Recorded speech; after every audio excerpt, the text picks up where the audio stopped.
それではただいまより欧州における広範のレーザ加工研究動向と題しまして、フラウンホーファー研究所のドクター・ダーク・ペトリング氏にご講演いただきます。ダーク・ペトリング博士は1984年にビールフェルド大学にてレーザと物質との相互作用の基礎的研究を始め、1986年にアーヘンにあるフラウンホーファー研究所に入られました。そこでキロワット級 RF 冷気炭酸ガスレーザ開発チームで活躍した後、1989年にレーザ切断部門の責任者となりました。その後、1994年にコンピューター支援によるプロセス最適化のための加工アプリケーション向けレーザ切断モデルでアーヘン工科大学から博士号を取得されました。またこの論文はその中で論じられたレーザ切断シミュレーションソフトウェアが高く評価され、ペトリング博士はヨーロッパのレーザーアカデミーにおいて著名な存在となられました。その後、1998年、フラウンホーファー研究所における切断と接合部門の責任者となられました。現在、ペトリング博士は高輝度高出力レーザ、ハイブリッドプロセス、インテリジェントプロセスモニタリング、コントロールソリューション、多機能なレーザ複合ヘッドによる統合化された切断と接合などに取り組んでいます。ペトリング博士は1991年にフラウンホーファー特別賞を、1993年にフラウンホーファー賞を受賞し、レーザ加工に関する世界的な牽引者と認められています。それでは早速お呼びいたしましょう。ペトリング先生、よろしくお願いいたします。どうぞ皆様大きな拍手でお迎えください。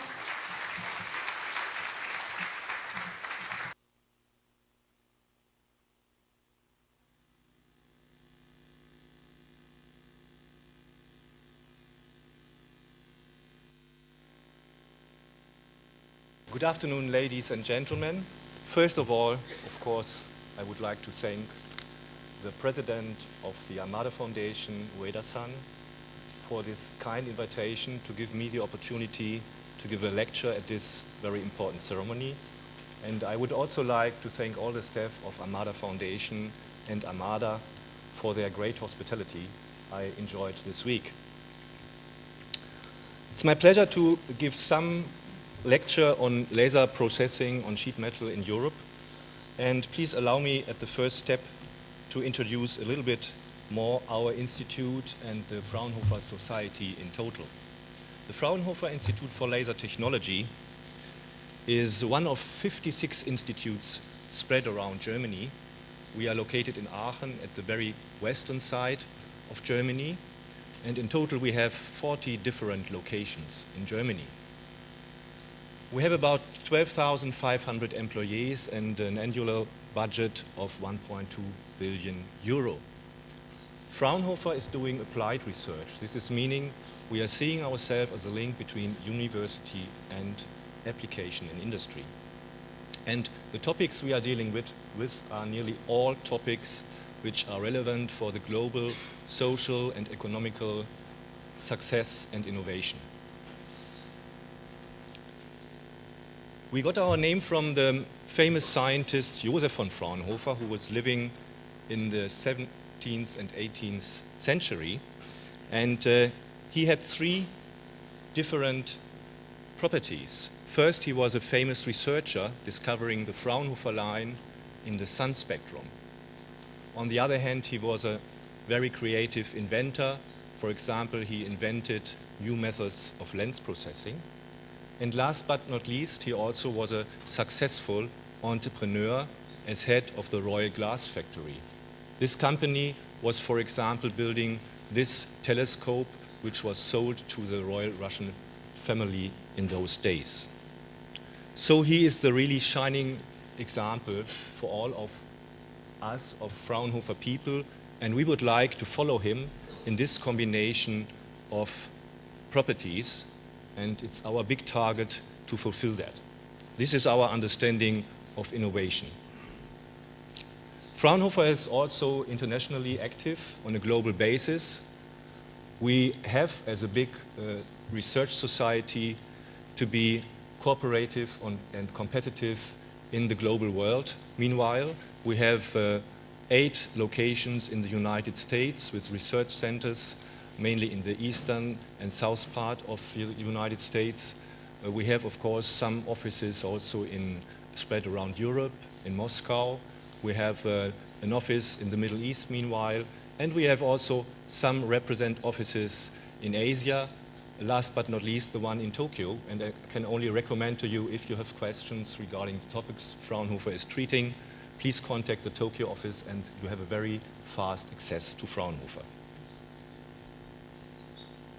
Some numbers about the Fraunhofer Institute for Laser Technology I'm with. We have an annual budget of 18 million euro without investments in the range of 2.5 to 3 million euro annually. We have about 200 projects for industrial partners per year, 270 employees, and we have a project management and quality management system according to ISO 9001. We have also, as Fraunhofer Institute in Aachen, 2 branches abroad, the Center for Laser Technology in Plymouth, near Detroit, Michigan, USA, and the Corporation Laser Franco-Allemand in Paris, France.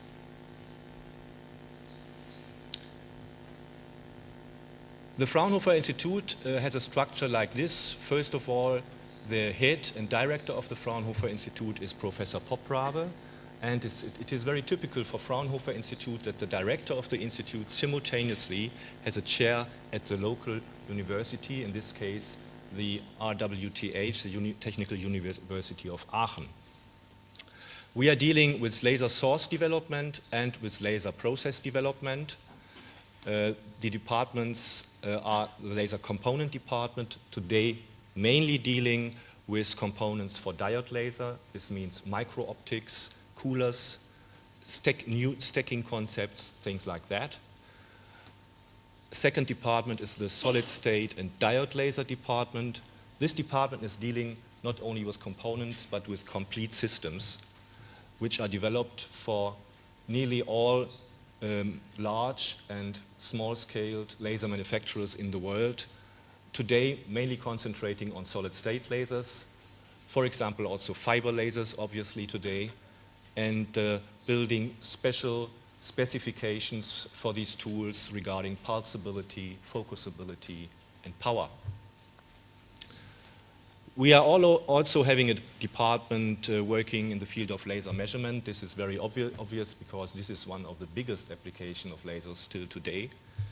Even it is not dealing in every case with laser material processing, but also used in other applications. And we have another department building light sources, in this case not laser light, but X-ray radiation and very short wavelengths, extreme ultraviolet sources for microprocessor technology, the plasma technology department. On the right side, we have the departments which are working in the field of laser material processing, developing and optimizing the processes and the systems itself. We have the cutting and joining department, where I'm responsible for. We have the department developing processes for surface treatment, for example, hardening, cladding, also structuring, cleaning, and even polishing of metal surfaces with laser. On the other hand, there is the department microtechnology, which is realizing all these processes mentioned here on the micro scale. And we have a department which is working in the field of system technology. This means robotics, sensors, closed loop, control, and software. Let me say some words to the laser market. And in fact, we are seeing a quite bright future if we can believe the marketing research people and their forecast. If you see this line, we are here now. We see that the prediction for the laser market is very good and the increase is significant within the next years. Laser material processing, these are different processes Today, I would like to concentrate on the cutting and welding, and if we follow the development of this branch regarding sold systems worldwide in billion euro, we see we have a continuous increase, and also the forecast is very well. We still will have an increase in the future.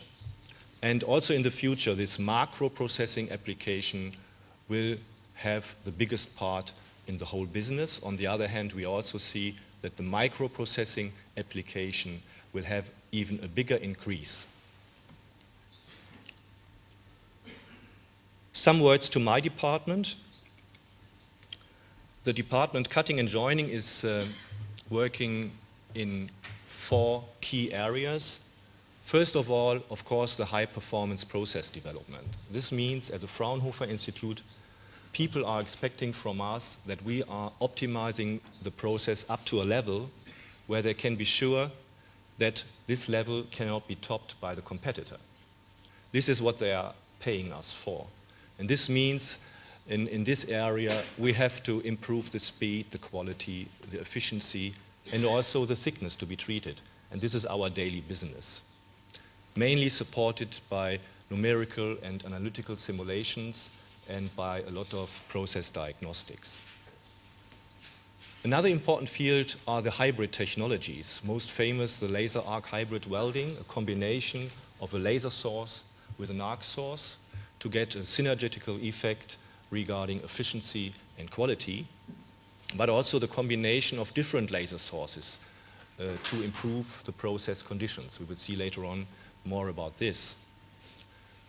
The third field is what we called technologies for flexible manufacturing.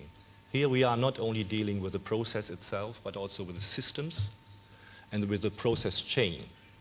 And a very important part of the system is the tool, the laser head, where the light is focused and perhaps gas nozzles are supporting the process. So we have to deal with optics and nozzle design, with the design of the whole beam tool. And regarding the process chain, meanwhile also the integration of different processes in one tool or in one system. We call this multifunctional processing.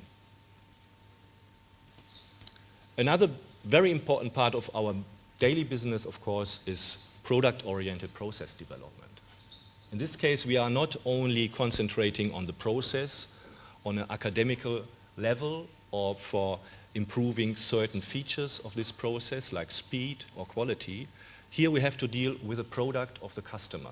And the product has a design, the product has certain functionalities which have to be realized, and a product is built up of special materials and alloys.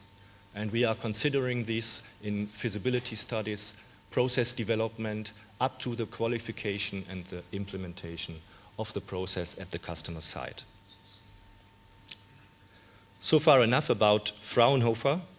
I would now like to come a little bit to the process, to the cutting process. In fact, material processing with light is very simple.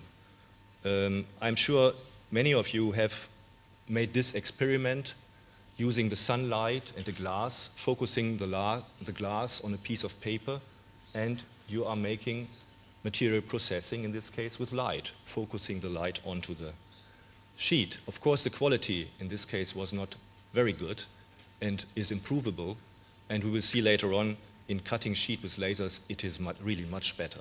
But the principle is the same. So in fact, the principle is quite simple.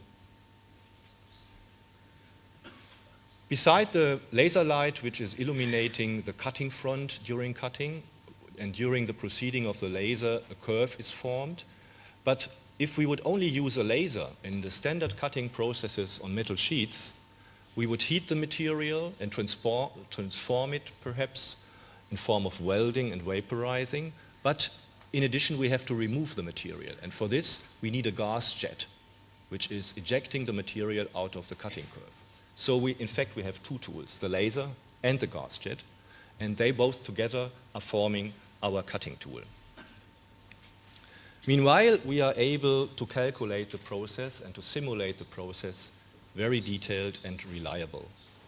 We have developed a computer software called CALCut with which we are optimizing the process offline, considering all the relevant process parameters to be considered for this process.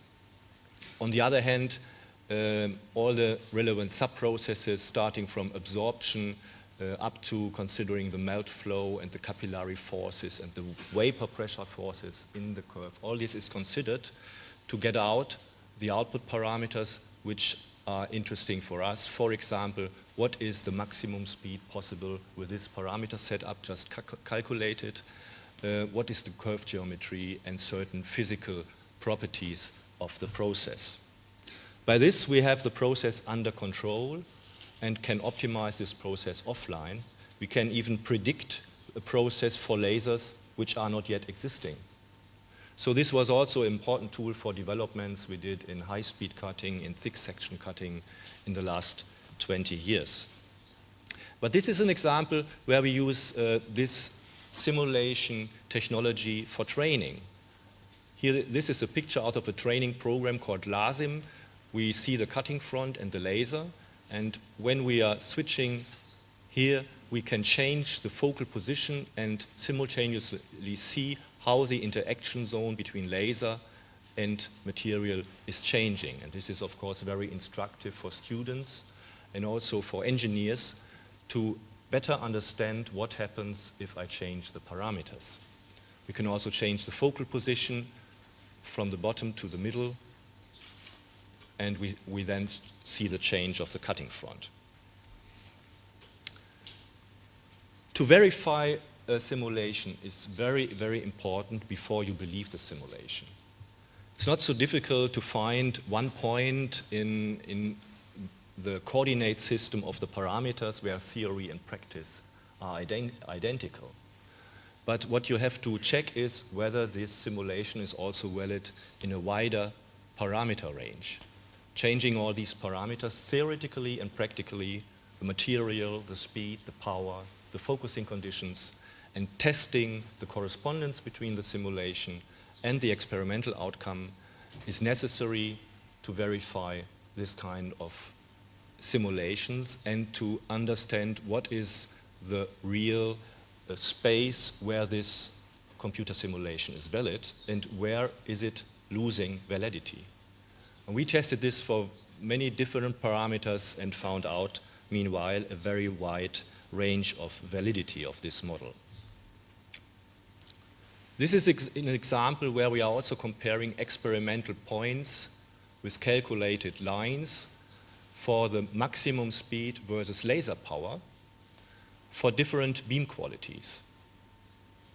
And what we found out here already many years ago is that when we change the focusability of the laser to a better value, the ideal value would be 1. But let us look at the difference between the beam quality 2 and 1.2, the red line and the blue line. We see that at the same power, we have a higher speed only because of the improved focusability of the laser. Quite easy to understand, but quite better to be able to calculate it and to be on the safe side during the optimization. On the other hand, this means if you want to reach a certain speed, in this case for 1 millimeter mild steel, for example, 20 meters per minute, with a high beam quality, you need less power than with a lower beam quality, in this case, the red line. And this is also predicted and confirmed by the calculations. Even special plasma effects can be explained due to the comparison of theory and experiment. But there is more to be calculated and to be understood. For example, the dynamics of the process. We have not a very simple gas jet, but a supersonic gas jet, which has a very complicated structure. A shock front, some expansion waves reflected at the cutting front. And this complicated structure is, of course, also influencing the cutting process. On the other hand, certain instabilities, for example, in the laser source or in the machine, can induce ripple formation. And this can also be calculated by simulations and by this we get a better understanding of the process and better possibilities to improve it. Here we see another possibility to make process development and process design. Not everything can be calculated. There are certain things which have to be also checked by diagnostics. And what is done here is we have used a Schlieren optic device to visualize the normally invisible gas flow within the gas jet. On the right side here, the free gas jet without a workpiece, and here the gas jet flowing through a flow channel simulating the cutting curve. And we see this periodic structure already visible in the calculation before. And we can, by this, for the first time, explain these horizontal lines and also the difference in roughness at the top and the bottom side of the cutting edge, depending, of course, on the parameters, in this case, the gas parameters we are using. And this is giving us the opportunity, again, to increase understanding and to have more opportunities to optimize the process. By this, we are not only understanding the parameter dependencies and these kind of striation patterns, but also, for example, this oscillation of the spark shower below the sheet. This is the cutting nozzle, this is the sheet, a stripe is cut from this sheet, and the spark shower is oscillating. What's the reason for this oscillation? And we see it again in a flow channel. This is a movie of a Schlieren diagnostic system, and please concentrate on this point. What you see here is this periodical structure I already mentioned, and a boundary layer separation, which is a supersonic effect in this flow. And this again also is oscillating with the same frequency as this spark shower. So we meanwhile know that this is in fact a supersonic effect in the cutting curve. And changing now the nozzle design, we can improve this behavior. This is demonstrating what happens if we increase the pressure from 5 bar to 10 bars. In the first case, the boundary layer separation is quite in the upper level of this cut curve. If we increase the pressure, the supersonic part of the gas jet is getting deeper into the curve, and the boundary layer separation is also deeper. So this cut using this parameter configuration is better than in this case. Using this diagnostic method, we also came to the design of what we call the so-called autonomous nozzle. This is a nozzle which is able to build up the gas pressure without using a shielding lens to get a pressure chamber above the nozzle exit. In this case, we have an open space in the nozzle, and the gas is compressed in this ring-shaped chamber, and it exits at this aperture, and the pattern of this nozzle is in fact dealing with the relative areas at the ring channel and at the exit channel. By understanding these flow conditions, we could realize a nozzle which is able to be used in combination with mirror optics without a sealing window. And this means rugged reflective mirror optics can of course handle much higher powers without thermal distortion of the optical material, which is normally used for lenses. And by this, we have been the first to be able to make a thick section cutting with high powers. This is a picture of the first machine we installed at Thyssen in 1993, where a head was used where this nozzle has an oval aperture and is directed in cutting direction, tangentially, automatically following the cutting direction. And with this cutting nozzle, which is small, transversely to the cutting curve and long in curve direction, we save gas and have a much higher gas efficiency. And the nozzle is rotated according to the cutting direction by this mirror device, by this motor device. This concept, meanwhile, is used also for thicker sheets. We have made investigations already in '96, where we have cut 40 millimeter stainless steel with 8 kilowatt CO2 lasers. This was a very special application for the ITER project, which is the International Thermonuclear Experimental Reactor, a global project where European, Russian, and Japanese scientists are working together to build up a fusion reactor.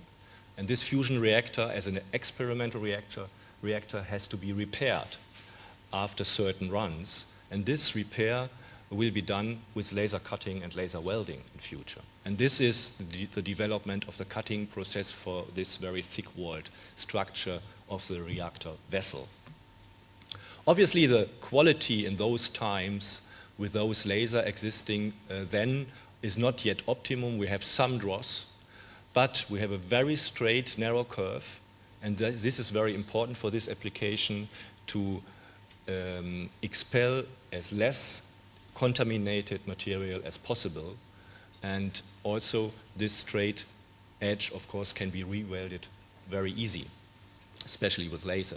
On the other hand, even in those days, the cutting quality in 15 and 20 millimeter stainless steel, and the experts under you will recognize this, is already very nice. With powers at 5 and 8 kilowatt, we are reaching a speed of 0.7 for 15 millimeter and 0.7 meters per minute for 20 millimeter.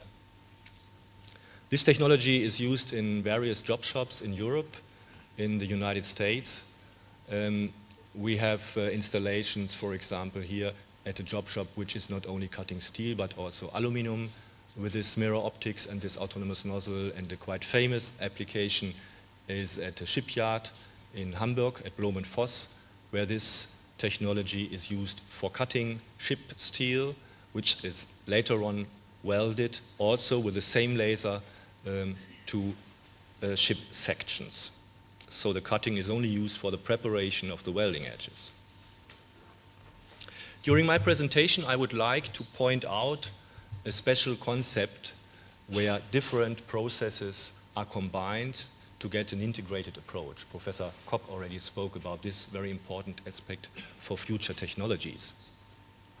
And if we are making a map of hybrid or combination processes, we can do it like this. We can look at this axis where we point out the diversity of the processes combined, and at this axis we figure the diversity of the tools used in this combination. And you see we have already a wide spectrum of different technologies. I cannot go into detail for all of these technologies, but I will concentrate on some of them which are mainly interesting for cutting. And the first is what we call dual laser hybrid processing, where we are combining a central laser beam as it is used in standard application already, and we combine it with a circular shaped or ring shaped diode laser resonator, which is used in addition as a heating source for the cutting process.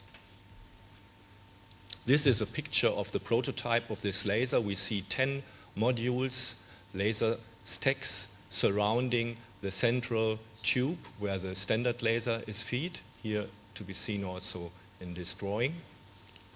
And using this in combination, the ring diode laser at 700 watt and the CO2 laser at 4.7 watt, we can cut 30 millimeter mild steel with a much smoother and lower roughness than with the laser alone. This is especially true if we are using not laser material, laser grade material, which can be cut with a very good quality even without this approach. But we also want to cut material which is rusty, which has an irregular scale on the top of the surface. And this is normally quite difficult for laser, especially in thick section cutting. But now with this combination, using the ring-shaped diode laser for preheating and stabilizing the leading edge of the cutting front, we generate a burn-off stabilized laser oxygen cutting. In fact, this idea is also quite old. We did already a similar thing in the 90s, where we have used only a CO2 laser, in this case not cutting within the curve, but for preheating at the top edge of the cut, like cutting with a flame. And doing this, we really could cut 120 millimeter, you see it here, with only 1.3 kilowatt. In fact, it's nothing else than using the laser like a flame in flame cutting. So it's a quite expensive flame in that case. So in this case, this is more or less an academical demonstration, but it's demonstrating that things are possible where most people formerly thought this is impossible to cut 120 millimeter with 1.3 kilowatt. It shows it is possible if you know how to do. And obviously, you can profit from this if you think a step further. What could be an economical solution for this approach? And this again is the annular beam diode laser, already been seen in combination with a coaxial laser before. Here we are using only this 700 watt laser without an additional CO2 laser, and we can cut 10, 20 and 30 millimeter with a quite acceptable quality. Nevertheless, in a speed range which is not much higher compared to flame cutting, but with a smaller curve and with no melting at the top edge, which is normally to be seen with flame cutting. Another example for overcoming limitations, in this case geometrical limitations. First of all, in fact, the solution is already existing since a long time. One solution, that's the capacitive high control. Even if we have a corrugated sheet, the cutting head is able, by a capacitive sensor and an additional Z-axis, to follow this sheet automatically. This is state of the art today. But are there other possibilities for certain applications to do that? Especially if you want to cut this corrugated sheet, for example, with a high speed. Perhaps the dynamics of this control is not good enough for that. So people thought about that, and they had a really clever idea. They invented the water jet guided laser cutting. It's done by a company in Switzerland, Zinova. And this is done like this.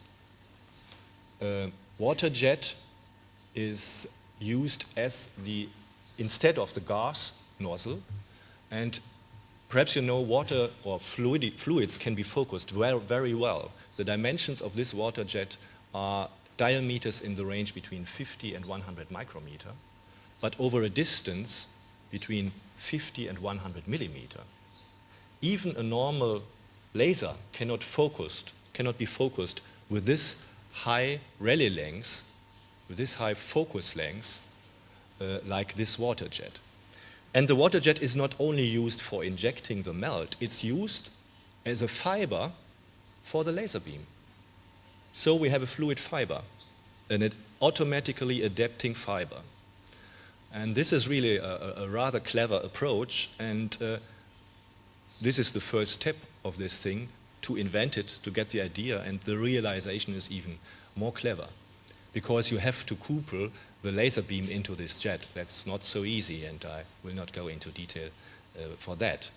Of course, you have to use a laser radiation which is transmitted by water, and this is the 1 micrometer solid state laser radiation of YAG lasers and disc lasers and fiber lasers. And here we see a practical application. The thin water jet can rather be seen, but what we see here, for example, is the spot here and the spot here. It's cutting the tube like a saw, cutting both sides, the top and the bottom side, simultaneously. And here the water jet simply gets shorter where it has to be, and it is a self-regulating process. Here again you see the spot here, and here it's cutting like a saw. Good idea, I would say. Let me now come to laser sources. There is right now a big discussion about new lasers and established lasers, and let's first have a look at the market and what, again, say the marketing people to us, what is the forecast? And we see that, of course, right now the CO2 laser is the most important laser regarding market turnover in billion euro. And the prediction or the forecast also for the future is that the amount of sold CO2 lasers will even be higher, and it will still be the biggest portion of the whole laser sold in value. Nevertheless, the diode pumped solid-state lasers and the fiber laser is winning market shares and increasing in the next years. That's sure. Nevertheless, CO2 is still there and still increasing. I would also like to say some words to the word brightness or brilliance. Many people are using this word. My laser is bright. My laser has a high brilliance. And please, if somebody tells this to you, please ask him, what is the brightness of your laser? And I'm very sure 90% of these people will not be able to say how bright their laser is in brightness, because the unit of brightness normally is not dealt with. This is the reason why I made this map to really show the brightness, which is a quite complicated unit, but in fact it's simply the product of the laser power and the solid angle the laser is emitted with for different laser powers and different laser systems. And what we see is in the interesting power range of between 1 and 10 kilowatt, we have, of course, the lowest level brightness lasers, which is today still the diode laser. Also, this will win. Certain new developments are targeting at least reaching the brightness of the rod laser, perhaps in future even higher values. Nevertheless, the disc laser is, regarding this standard solid-state lasers, the best one, but the CO2 laser is still better in the interesting power range for cutting machines than all the others here below this.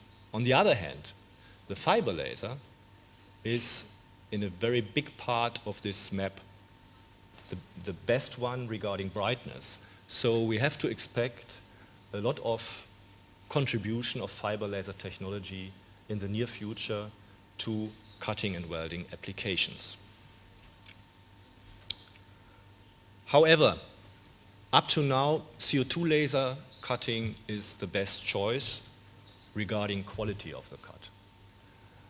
No other laser in the world will be able to cut this 10 millimeter stainless steel or 10 millimeter aluminum with this quality to be seen here, like the CO2 laser. These are CO2 laser cuts. And also the speed we reach with CO2 lasers, with the recent new developments of CO2 lasers, are fantastic, and it's even more a problem to get these high speeds, to realize these high speeds with the machines we can build, and to get enough acceleration to realize this speed also in small contours. For example, a speed of 47 meters is very high for 1 millimeter, and in this case the acceleration we need is in the range of many G, 4 to 5 G, to be attractive enough for economical applications.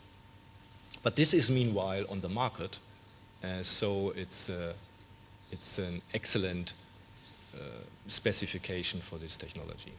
On the other hand, if we look at first results with fiber lasers, which are now realized in many parts of the world in the lab, we see that the speed which can be reached with fiber lasers is even higher, especially if the thickness is not too high. This means in this direction, the winning of speed is, or the increase of speed is getting higher even. And we can say in the thin section range of a few millimeter, the fiber laser is typically a factor of 2 faster than the CO2 laser. This is partly due to the wavelengths and partly also to the beam quality of these lasers. We checked this with our computer simulations, and we calculated on this black line the maximum cutting speed for a certain fiber laser specification versus power. And then we made the experimental test. And what we found out, really, it's true. We can reach the physical limits which are predicted by the model for this fiber diameter.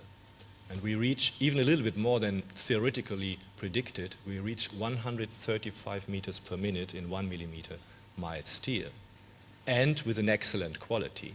No burr, this is a very smooth and regular bottom edge, and a roughness value RZ, which is the more critical one, below 7 micrometer. This is an excellent value for sheet metal production. Because the theory and the experiment correspond so well in this case, we also calculated what would happen if we would have a single mode fiber laser in this power range up to 5 kilowatt. And what we see is that we are expecting a certain speed increase, but on the other hand, the efforts which are necessary to build up a single mode fiber laser, even if they are existing right now in the range up to 2 or even 3 kilowatt, are quite high. And the question is whether these efforts are valid for this additional win or increase in speed. So we would say, okay, what is existing right now is already fine regarding speed, and it's very utilizable in the thin section range, also considering the quality. But the higher sections, the thicker sections, this is the problem, and this is we are working on, that they are not only the speed, but also the quality of the new lasers will be improved. And the time will come when this is realized.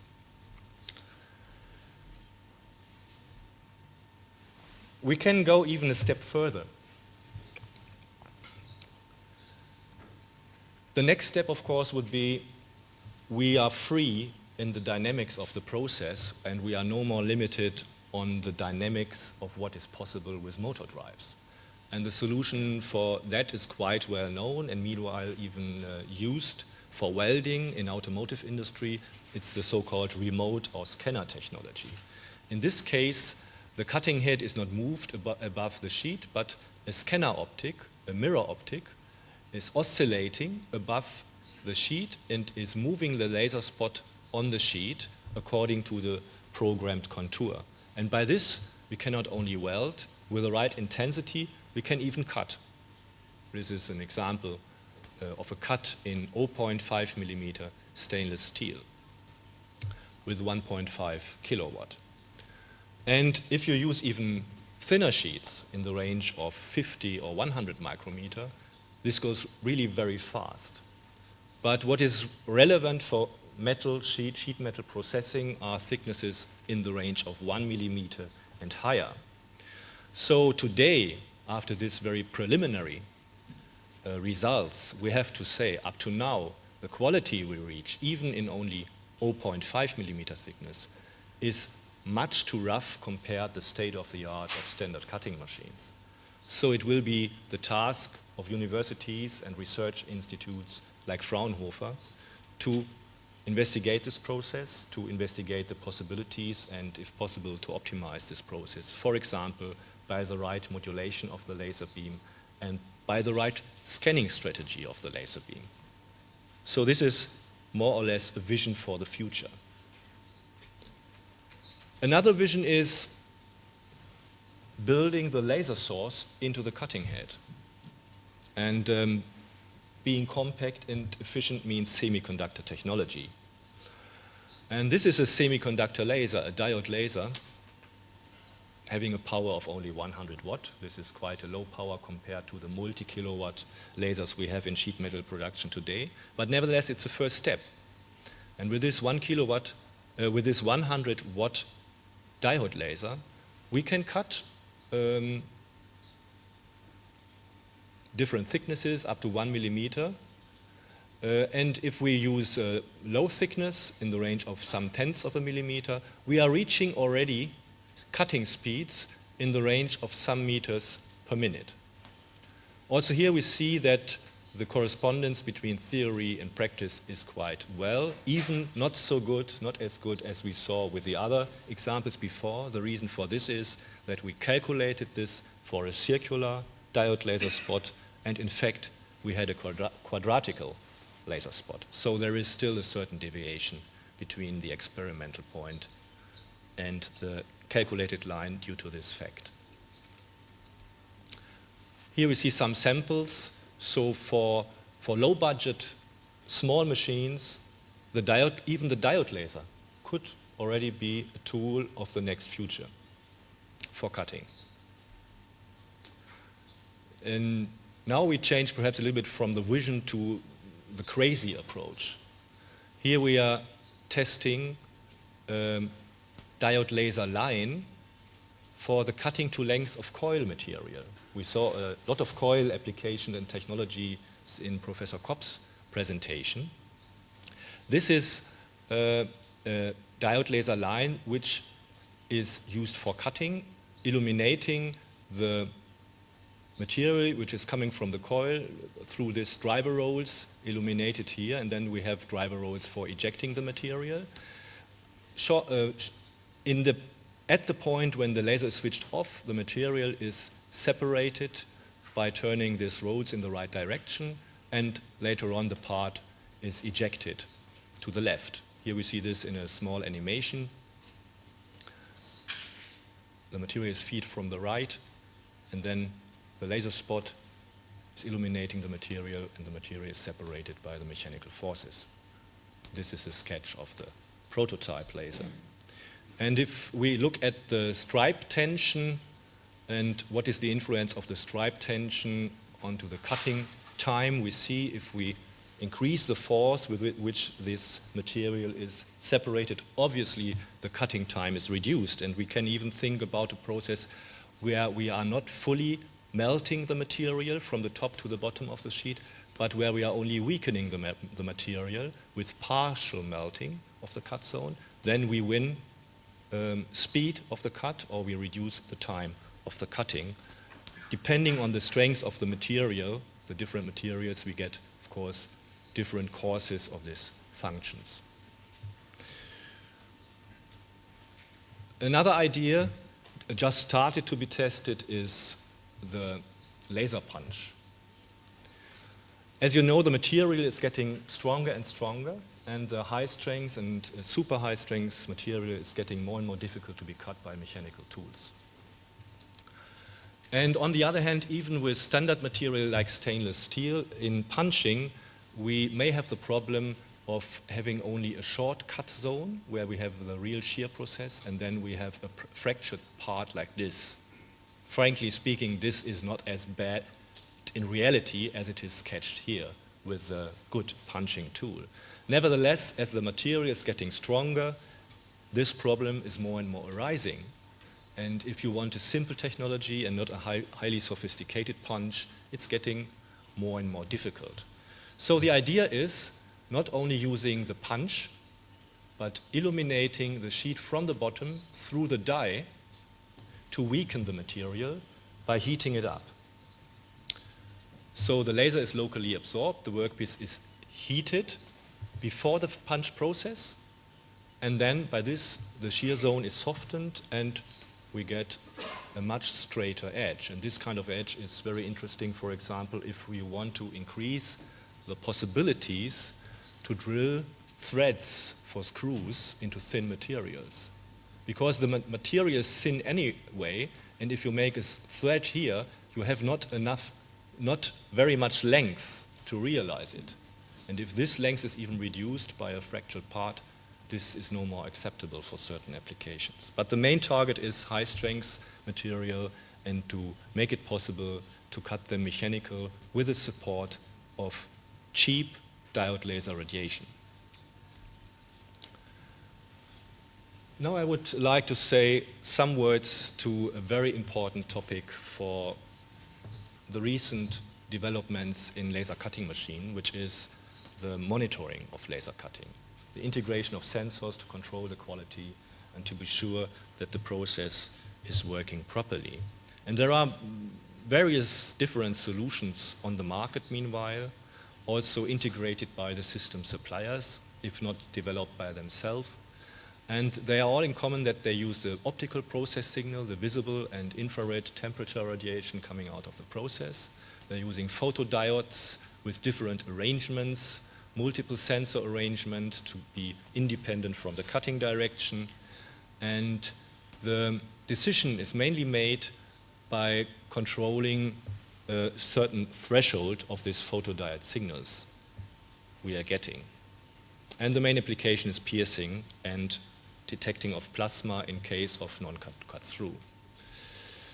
Typically, for example, if something is not okay with the laser or with the focusing lens or with the pressure adjustments, we get this, we get this very rough edges or even dross formation, especially near to the corners of this example cut, square cut. We see this 4 edges, and we see that the signal correlates quite well. The height of the signal, it's a combination of a silicon and a germanium photodiode.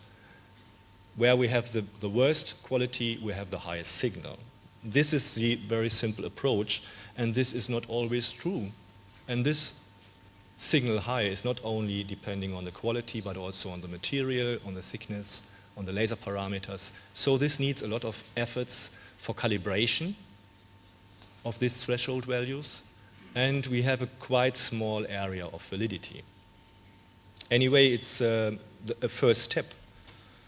But we thought about another thing. We know that when we are modulating the laser, pulsing the laser or changing the power in time, we can create very nice structures on the cutting edge. This could be quite interesting for an added value for design of cutting parts, by the way, because this design can be produced very flexible and can be also even used for forgery proof in certain products. But the idea here is, okay, we can influence the process time-dependently, very easy with the laser.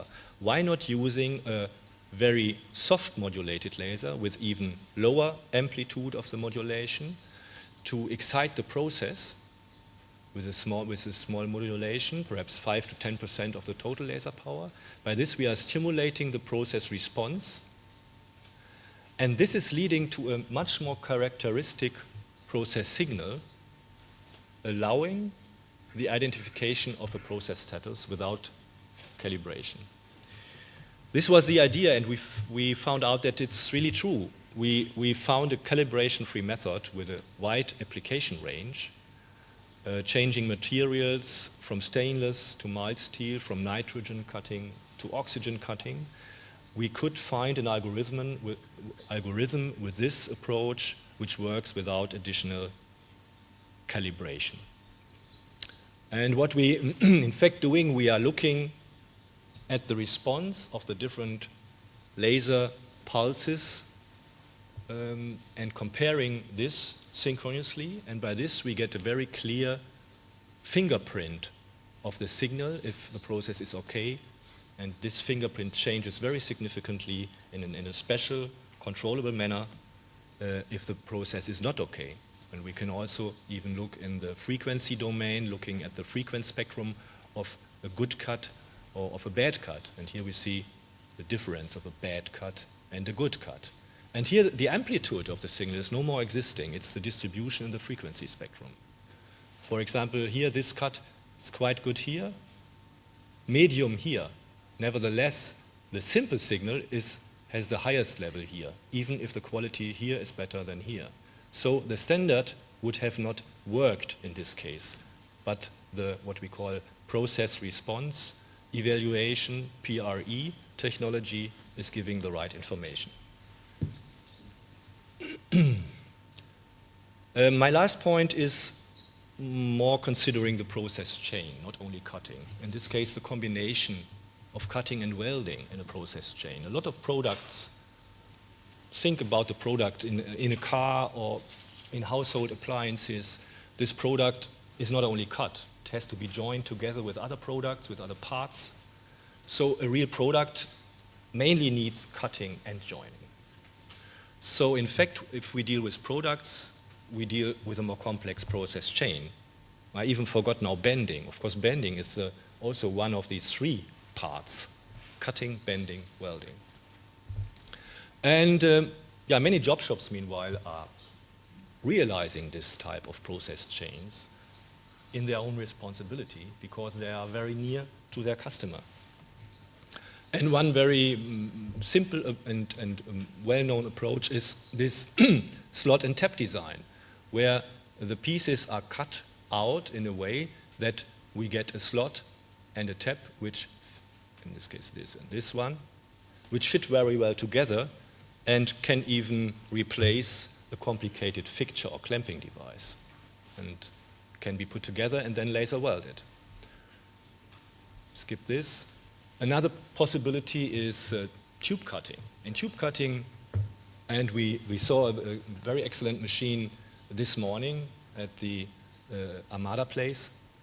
In tube cutting, you can find very intelligent designs for the cutouts, which later on, after bending, are giving a closed frame with an excellent fitting. And if this is then welded, we have a perfect closed frame without any slots or irregularities, and even with a very regular and undisturbed surface at the outer edge, which might be very important for certain products. So here, cutting and simplified bending, in addition with welding, gives a quite interesting process chain. And we also see this in the projects we have with our customers. They more and more asking for a process chain, not for a single process development. This is an example we did for Siemens in a cooperation together with the institute from the Aachen University. A project called EasyCar, finished about 3 years ago, where the target was a modular railway vehicle. I cannot go into detail, but we made a lot of welding development up to 10 millimeter welding depths, different joint configuration and materials. We qualified all this in 20 or more than 20 welding procedure specifications, which have later on been certified by the Railway Society in Germany. But this was also not only welding. We also did to make the cutting out the parts, clamping them, and then welding them together, partly with this slot and tap design. And normally, if a project is successful, it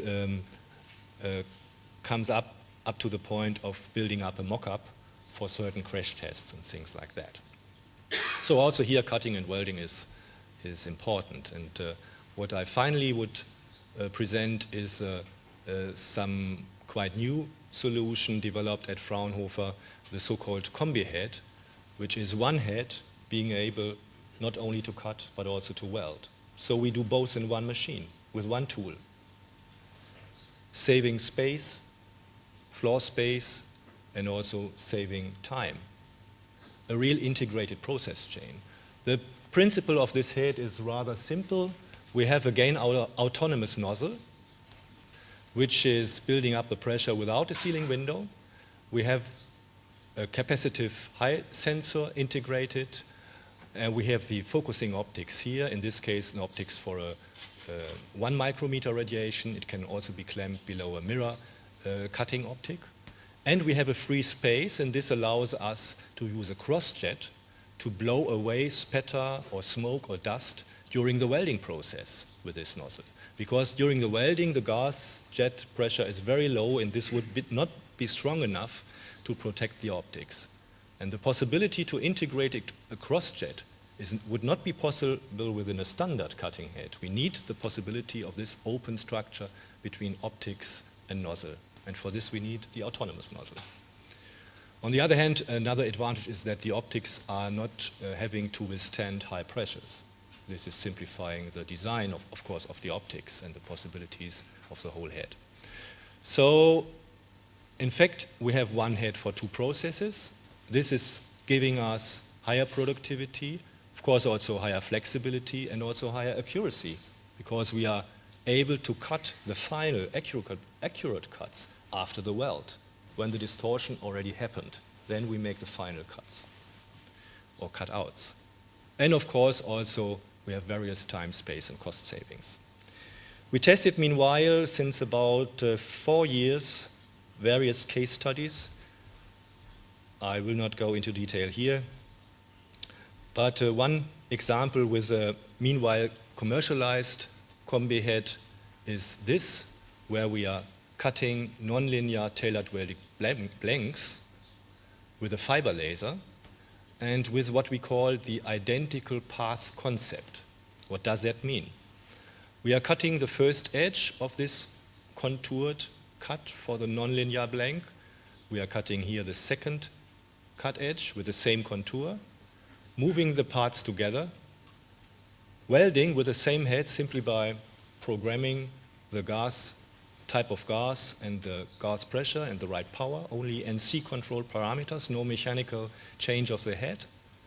And after the welding we can make precise cutouts if they are needed. And this is really giving a very reproducible welding quality with a very smooth joint, and one part is looking like the other.